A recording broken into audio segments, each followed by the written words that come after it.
일단은 ETF가 어느 정도는 좀 정치적인 느낌도 좀 있긴 해요. 그렇죠. 왜냐면 뭐 내년 대선도 있고 네. 정부에 하는 저는 시위라고 좀 생각을 했었어요. 너네 이제 규제를 좀 명확히 해야 된다. 기존에 이제 뭐 여러 빅테크나 이제 해외 이제 브랜드들이 다 NFT든 뭐 클라우드든 이런 것들로 진출을 하고 있는 상황에서 미국에서 규제를 빨리 정해줘야 다른 곳들도 다 도입을 한다.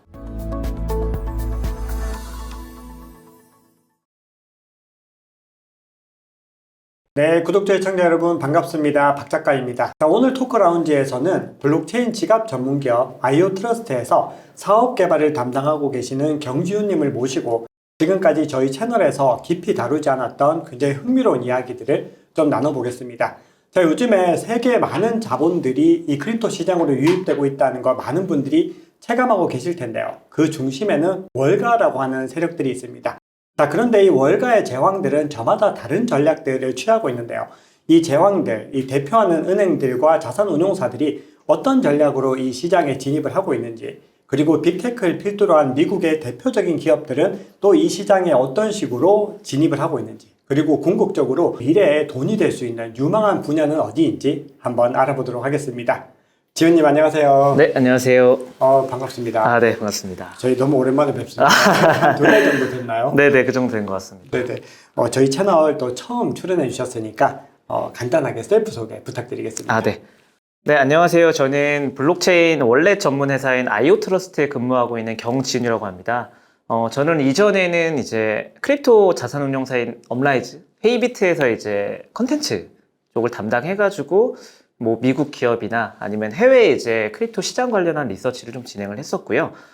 지금은 이제 아이오트러스트에서 월렛 혹은 이제 이런 인프라 사업을 좀 담당을 하다 보니까 해외 이제 웹3 기업들, 뭐 웹2 기업들이 웹3 비즈니스를 하는데 이제 어떤 움직임을 취하고 있는지, 그리고 이제 가장 큰 자본이 이제 월가나 이런 이제 금융 자본이 어디로 흘러가는지 이런 것들을 좀 모니터링하고 어느 정도 시너지가 날 것 같으면 파트너십, 뭐 세일즈, 뭐 이런 업무를 하고 있습니다.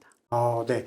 소개 잘 들었습니다. 제 소개에서도 느껴지셨듯이 굉장히 이 시장에 대해서 어떤 인프라들과 세계적인 어떤 흐름들에 대해서 굉장히 많은 보고서들을 또 보시고 또 실제로 많은 기업들과 컨택을 하시면서 어떤 상황들을 파악하고 계시는데요. 제가 굉장히 또 어렵게 모셨는데 이게 제가 지훈님께서 이렇게 나눠주시는 보고서들을 저도 잘 보고 있고 네네. 그것들을 보면서 꼭 모시고 한번 이야기를 나눠야 되겠다라고 생각을 했는데 다행히 또 시간이 되셔서 이렇게 저희 채널에 모실 수가 있었습니다. 네, 감사합니다. 네, 그러면 이제 저희 본격적으로 한번 이야기를 해볼 텐데요. 지금 이 시장의 어떤 이 흐름들은 월가에서 주도하고 있다라고 봐도 과언이 아닐 것 같습니다. 지금 현재 블랙락을 필두로 해서 이 현물 ETF에 대한 어떤 흐름들이 지금 시장의 분위기를 반전시키고 있는데요. 지금 월가의 궁극적인 그림이 아마 ETF에서 끝나지 않을 텐데 이 ETF 이후에 어디를 향하고 있는지 궁금합니다. 네. 일단은 ETF가 뭐 예전부터 그랬었지만 이제 어느 정도는 뭐 내년에 ETF 승인이 예상된다. 요런 이제 뜨거운 화두가 올라오면서 여러 이제 뭐 시장이나 아니면 뭐 가격적으로나 이런 게 좀 많이 요동쳤던 것 같아요. 네. 근데 어느 정도 ETF를 이제 확정적인 사안이라고 보기 좀 어렵지만 뭐 내년에 일단 그게 뭐 승인이 되거나 끝난다라고 보면은 그 다음에 이제 보게 될 월가에서 바라보는 것은 좀 제 개인적인 생각에서는 과거나 지금이나 이제 미래에도 토크나이제이션이라는 생각을 좀 하고 있습니다. 네. 간단하게 이제 토크나에 대해서 이제 설명을 좀 드리면은 현실의 자산, 예를 들어 뭐 그냥 일반적인 뭐 주식이나 부동산뿐만 아니라 우리가 생각할 수 있는 대부분의 자산을 블록체인 네트워크 속의 토큰으로 바꿔서 권리를 블록체인에 기록하고 요걸 또 블록체인 네트워크에서 교환하는 이런 일련의 과정들을 토크나라고 이제 하는데요. 최근에는 이제 국내에서는 STO 그리고 RWA, Real World Asset 뭐 이런 용어들로 좀 불리고 있긴 하지만 궁극적으로는 이런 것들이 대부분 토크나라는 이제 개념 안에서 움직인다고 보시면 될 것 같습니다. 우리가 지금 최근에 올해 초에 굉장히 화두가 됐던 STO나 지금 또 현재 가장 또 뜨거운 화두 중에 하나인 RWA도 넓게 보면은 이 토크나의 범주 안에 포함이 되어 있다라는 거고 네, 맞습니다. 결국은 지금 존재하고 있는 모든 자산들을 토크나해서 가는 것이 이 월가의 어떤 큰 그림 속의 하나라고 볼 수가 있다는 말씀이신 거죠? 맞습니다. 월가에서 보는 것은 사실 본인들이 보유하고 있는 자산뿐만 아니라 어쨌든 이런 자산들을 이제 거래하고 교환하는 과정에서 많은 이득을 취하잖아요. 그렇게 보면은 가장 많은 가치를 가지고 있는 자산은 어쨌든 금융기관에서 뭐 채권이라든지 주식이라든지 네. 어떤 부동산이라든지 펀드라든지 이런 금융상품들이 사실 가장 가치 있는 자산이에요. 그럼 이걸 블록체인 네트워크 위에 올린다라고 가정을 하면은 뭐 본인들이 취할 수 있는 수수료도 이제 마찬가지일 거고요. 기존의 시스템에서 하지 못했던 것들을 이 블록체인 네트워크에서 가능하다. 이걸 좀 더 구체적으로 말씀드리면은 기존 시스템은 사실 되게 다 각각 나눠져 있어요. 나라별로도 그렇고 관할권으로도 그렇고 어떤 시스템으로도 그렇고 작은 단위로 마이크로 단위로 봐도 어떤 데이터베이스를 쓰는지 이런 것들에 따라서 이제 각각 다른 매우 많은 이종의 시스템에서 이제 진행이 되다 보니까 다이렉트 전송이 어려워지는 거죠. 다이렉트로 내가 가지고 있는 펀드를 여기서 여기로 소유를 넘기고 싶은데 그게 지금 전통적인 시스템에서는 불필요한 비용을 이제 유발하고 껴있는 제3자, 중개인들이 많아지다 보니까 좀 비효율적이었는데 이런 것들을 토큰화를 통해서 해결을 하자. 단일 공개 원장에서 정보를 통합하게 된다라고 하면은 어찌됐든 정보의 비대칭성도 이제 좀 해결이 되고 비용적인 문제도 좀 해결할 수 있다라는 게 이제 토큰화의 본질이고요. 이런 것들이 어느 정도는 금융권에서 특히 이제 월가에서는 관심 있게 바라보고 지켜보고 있는 것 같습니다.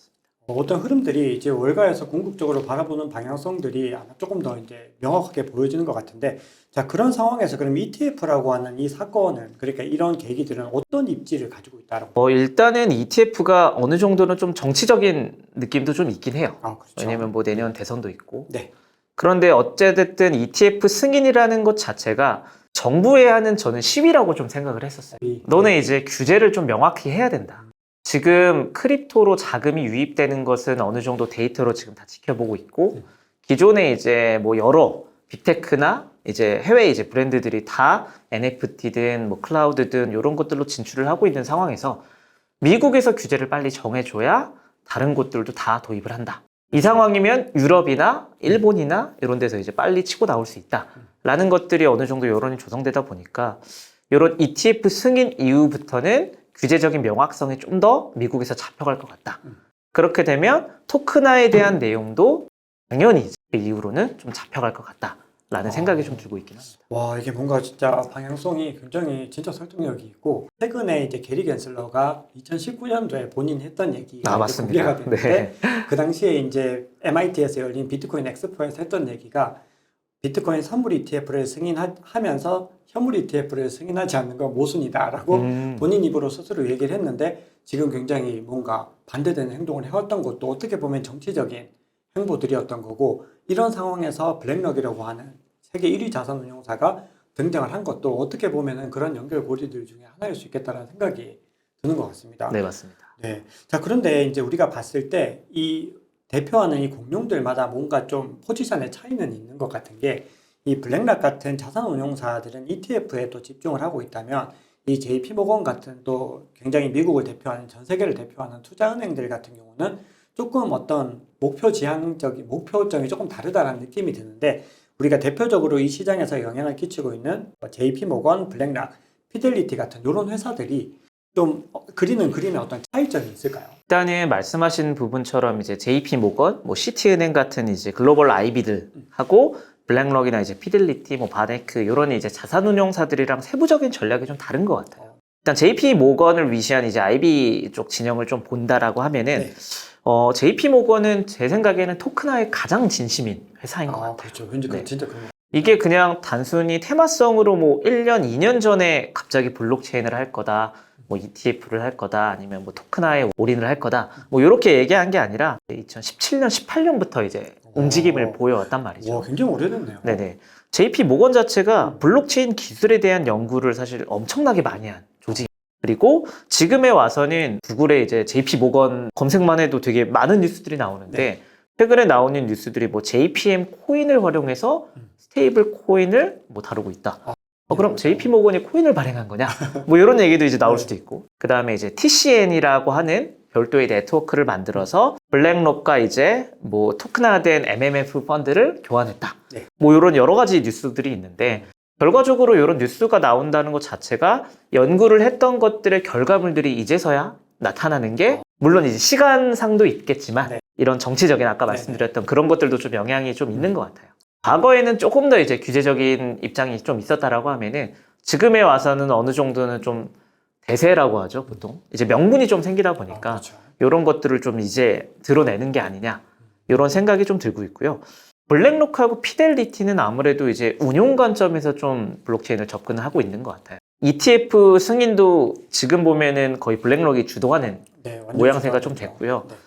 피델리티도 사실 그 전부터 이제 비트코인이나 이더리움과 같은 이제 뭐 펀드나 뭐 이런 이제 금융 상품들을 많이 내놓고 심지어는 이제 별도의 앱을 만들어서 비트코인이나 이더리움의 좀 접근성을 개인 투자자 입장에서 이런 걸 좀 낮추려는 시도를 많이 하고 있는데요. 네. 좀 결론부터 말씀드리면은 JP 모건은 토큰화를 중심으로 한 송금이라든지 결제라든지 좀 전반적인 금융 서비스를 혁신하고 있다라고 하면은 네.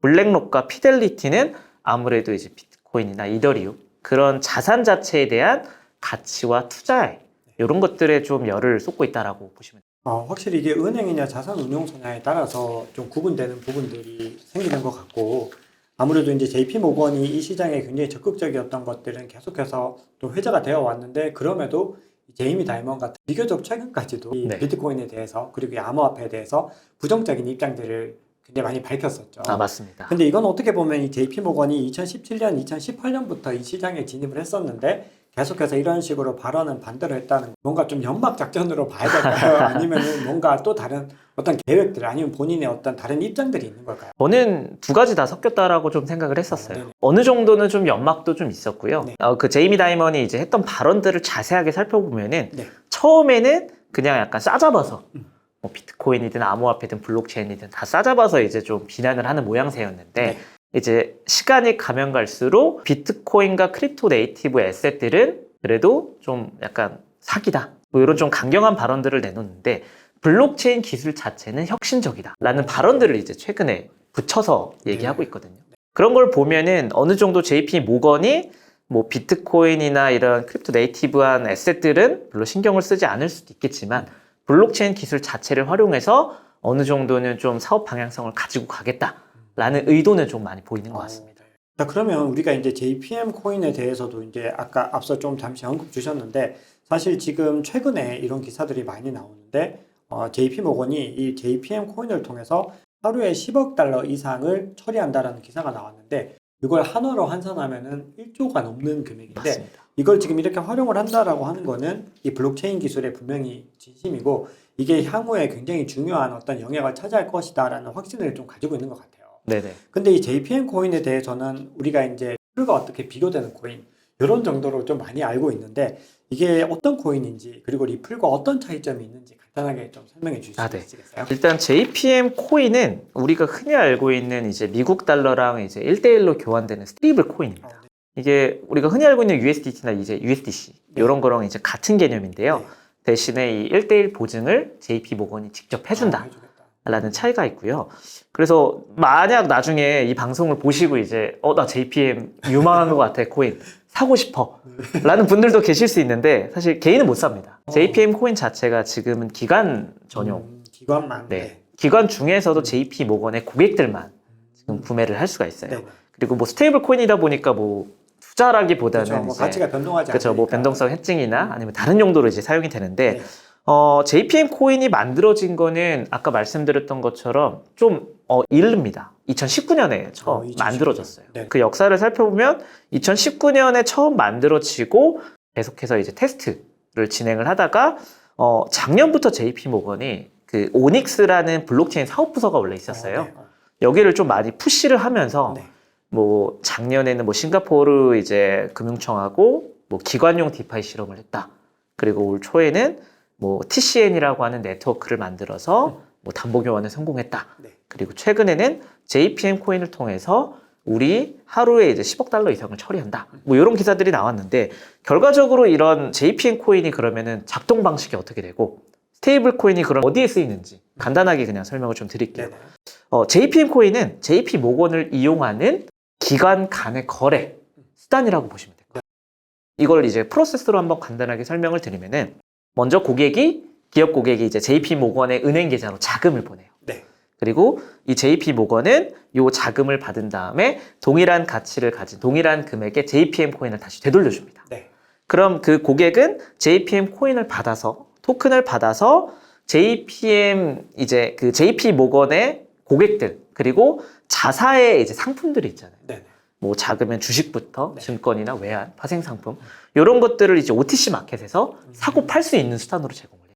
근데 이런 것들을 본인들의 블록체인 네트워크 위에서 스테이블 코인 자체가 지금 현실에서 결제를 할 수가 없잖아요. 네. 그럼. 근데 블록체인 네트워크 위에서는 뭐 디파이라든지 아니면 뭐 특정 상품이라든지 이런 것들을 바로 연동돼서 결제가 되고 교환이 되고 네. 뭐 예치가 되고 이런 느낌인데 자신들의 상품들을 다 블록체인 네트워크 위에 올려서 네. JPM 코인을 교환하는 수단으로.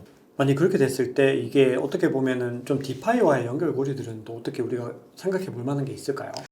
지금 당장은 이 JPM 코인이 JP 모건이 가지고 있는 블록체인 네트워크 위에서만 프라이빗 블록체인으로 작동을 하다 프라이빗으로. 보니까 지금 당장은 뭐 접점을 만들긴 좀 어렵겠지만 여기 이제 어느 정도 실증적으로 성공을 하고 뭐 대중화가 된다라고 하면은 충분히 이제 가능성은 있을 것 같아요. 네. 왜냐면 이 JP 모건이 이더리움 기반으로 이제 블록체인 네트워크를 만들었기 네, 때문입니다. 그렇죠. 네. 네네.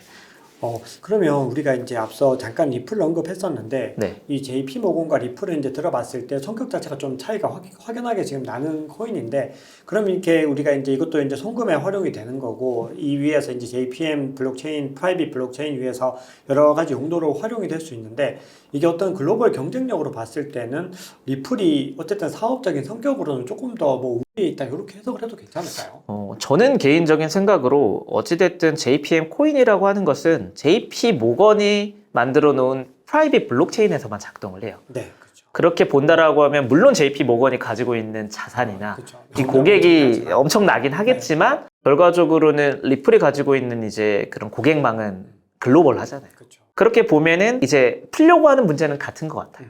뭐 국제 송금이라든지 뭐 결제라든지 이런 것들에 들어가는 많은 비용을 줄이고 이제 유동성을 공급해서 빠르게 이제 결제나 뭐 교환이 가능하게 한다라는 이제 목표, 문제는 같지만 이런 사업적인 확장성에 있어서는 리플이 조금 더 저는 큰 그림을 보는 것 같다라는 생각이 좀 들고 있습니다.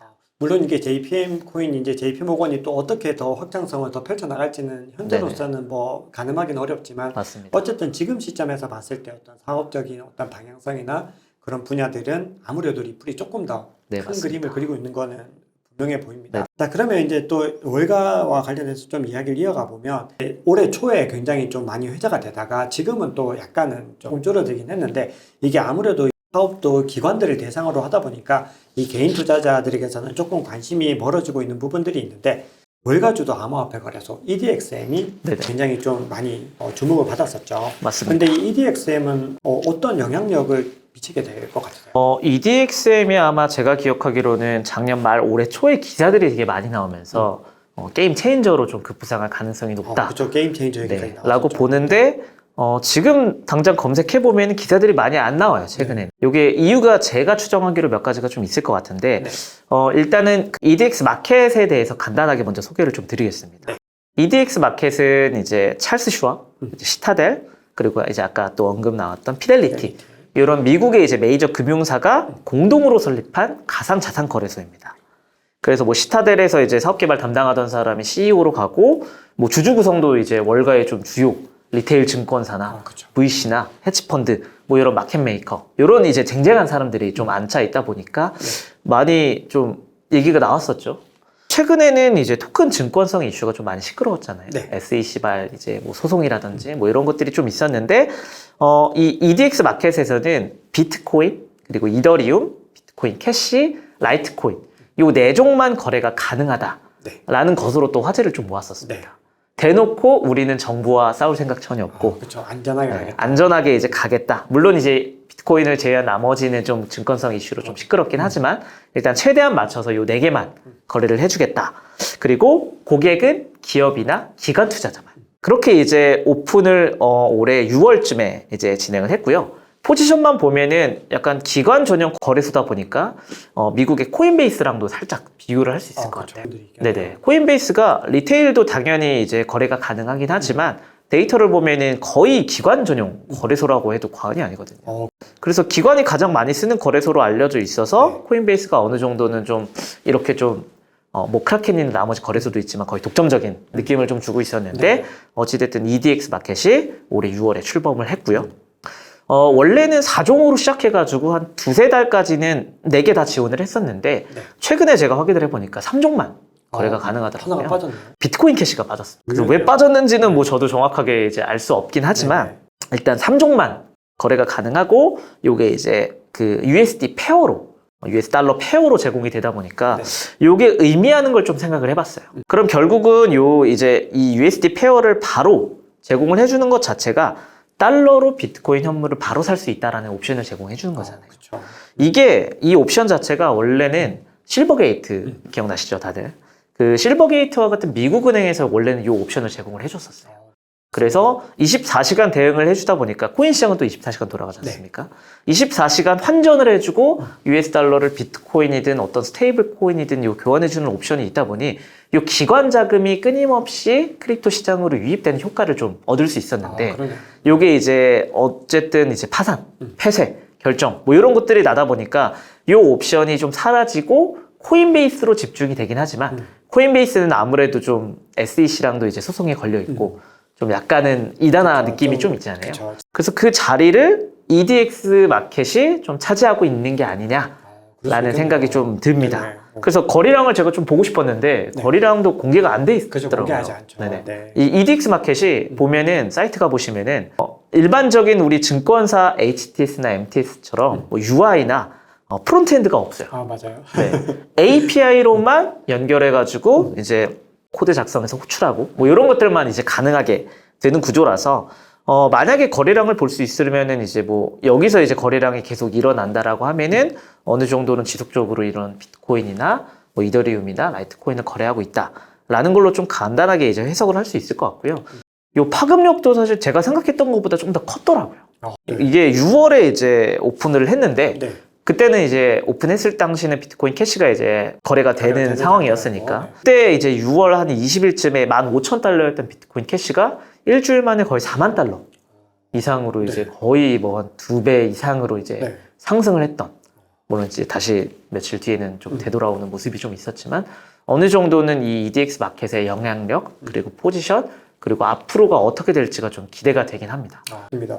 어떻게 보면 또 EDX 마켓이 또 중요한 게 이제 수탁을 완전히 분리해가지고 이게 전통 금융과 거의 유사한 형태로 지금 거의 시장에 접근을 하고 있는 상황들이고 맞습니다. 어떻게 보면 이제 이거를 SEC를 상대로 아니면 미 금융 당국을 상대로 우리가 가장 안전한 거래소다라는 걸 좀 어필하려는 것 같아요. 맞습니다. 그러면서 이제 많은 이제 기관과 기업들의 자금들을 좀 끌어모으겠다라는 전략을 가져가는 것 같고 자, 그리고 이제 그러다 보니까 사실 코인베이스 같은 경우는 앞서 말씀해 주셨던 것처럼 기업들이 많이 이용을 하는데 실제로 미국의 개인 투자자들은 로빈후드를 제일 많이 쓰나 그쵸, 그러더라고요. 맞습니다. 코인베이스의 어떤 점유율을 이미 제꼈는데 그러다 보니까 이제 코인베이스의 입지 자체가 사실 여러 가지로 조금 어떻게 보면 좀 불안하다고 하기보다는 약간은 좀 불확실한 상황들이 있는데 자, 그럼에도 또 이번에 ETF에서 모든 또 자산운용사들이 공동 감시 파트너로는 맞습니다. 또 이 코인베이스를 또 넣었다는 거죠. 그쵸. 그래서 이 코인베이스 입지 자체는 또 굉장히 좀 EDX 마켓과 약간은 좀 흔들리는 다른 포지션인 것 같긴 해요. 맞아요. 포지셔닝 자체 조금 다르게 하고 있는 것 같고 또 이제 비트코인 캐시도 어떻게 보면은 제가 영상을 또 제작한 것 중에는 아무래도 좀 앞서 세계보다는 조금 중국 자본의 영향력이 좀 맞습니다. 큰 부분들이 뭐 이게 뭐 이거는 순전히 100% 수축인데 약간의 영향은 또 있지 않을까라는 맞습니다. 생각을 또 해봅니다. 네네. 자, 그럼 이번에는 이제 일부 마지막 질문으로 글로벌 헤지 펀드들, 이 헤지 펀드들이 이 시장에 좀 진입하고 있는 상황들을 좀 보면은 또 시장이 얼마나 또 살아나는지를 확인하는 데 도움이 될 것 같은데 이 글로벌 암호화폐 헤지 펀드들이 좀 많이 시작을 했나요? 일단은 제가 요 글로벌 암호화폐 헤지펀드들의 좀 움직임을 좀 보고 싶어서 네. 두세 달 전에 제가 PwC에서 발행한 글로벌 암호화폐 헤지펀드 리포트를 한번 번역해 본 적이 있어요. 네네. 그게 이제 7월에 발행되긴 했는데 네. 해당 리포트가 작년 이제 12월 FTX 사태 터진 이후에 이제 진행된 거다 보니까 약간의 시간차는 좀 있긴 하지만 그래도 헤지펀드 운용사 131개 이제 좀 많은 네. 이제 회사의 실무자들에게 직접 서베이 그리고 리서치를 진행한 결과거든요. 요걸 좀 요약하면은 지금 얼마나 좀 성장을 했는지 혹은 조금 약간 약해졌는지 그리고 어떤 생각을 가지고 있는지를 좀 객관적으로 볼 수 있을 것 같습니다. 간단하게 요약해서 설명드리면은 일단은 두 가지로 나눌 수가 있는데요. 암호화폐를 투자하는 암호화폐 헤지펀드가 하나가 있고요. 네. 암호화폐를 투자하거나 투자하지 않고 있는 전통 헤지펀드. 네. 이 두 가지로 나눌 수가 있을 것 네. 같아요. 암호화폐를 주로 투자하는 헤지펀드들은 2022년 작년에 되게 많은 사건이 있었지 않습니까? 뭐 테라 루나부터 시작해서 FTX라든지 뭐 이런 여러 사건과 부침이 있음에도 불구하고 좀 강한 컨빅션을 가지고 있는 것 같아요. 암호화폐 헤지펀드의 93%가 네. 그때 이제 작년 12월에 2023년은 2022년보다 훨씬 낙관적이고 좋아질 것이다 라는 전망을 했습니다. 네네. 근데 이게 우연찮게 또 이제 그대로 들어맞았죠. 지금, 네, 들어맞고 따지고 있습니다. 보면은 네. 이제 그때 워낙 이제 그렇다 바닥이 쳤기 보니까 때문에 그렇긴 하지만. 물론 이제 그런 것들도 좀 있겠지만 어느 정도는 강한 컨벡션을 가지고 계속 투자를 하고 있다. 물론 이제 본인들이 투자한 자산은 좀 쪼그라들었을 수 있지만 네. 뭐 이탈을 하거나 수가 줄어들지는 않았다라고 보는 것 같고요. 중요한 거는 사실 저는 암호화폐를 지금 아직 투자하지 않고 있는 전통 그렇죠. 헤지펀드의 움직임이라고 맞습니다. 생각을 해요. 네네. 암호화폐 자산에 그래도 투자를 조금이라도 했었던 전통적인 헤지펀드 수는 2021년에 한 37%, 거의 한 3분의 1 수준이었는데요. 한 20%대로 감소하긴 했습니다. 아, 그죠. 네. 물론 이제 기나긴 크립토 윈터의 FTX나 테라 루나 사태를 거치면서 어느 정도는 불안정성을 많이 드러냈잖아요. 그리고 이제 규제적인 어느 정도 그런 것들이 좀 많이 들어오다 보니까 좀 포션을 줄이자, 노출을 줄이자라고 하는 게 좀 전통 헤지펀드의 움직임이었는데 네. 올해 중순까지는 아마 더 검토했을 확률이 좀 높은 것 같아요. 그렇죠. 네, 올해 그때도 좀 중순까지. 포션을 많이 줄였지만 중순이나 이제 뭐 초에 급등하긴 했지만 중순까지는 좀 감소를 이제 했을 것 같아요. 이게 규제도 그렇고 아까 말씀드렸던 이 실버게이트나 이런 역할을 하던 곳들이 없어졌다 보니까. 근데 수는 감소했을지 몰라도 그래도 헤지펀드 이제 전통 헤지펀드의 절반 이상이 올해도 이제 작년과 동일한 수준의 운용금을 유지할 거다. 그리고 오히려 7% 정도는 더 오를 거다. 네, 이렇게 이제 보는 실무자들이 좀 많았고요. 네. 나머지는 2023년 말까지 더 투입을 할 거다라고 보는 것 네. 같습니다. 여기서 또 주목할 만한 점은 이제 올해 익스포저를 줄이겠다라고 하는 전통 헤지펀드는 없었다. 이게 좀 핵심인 것 같아요. 네. 어떻게 보면 이게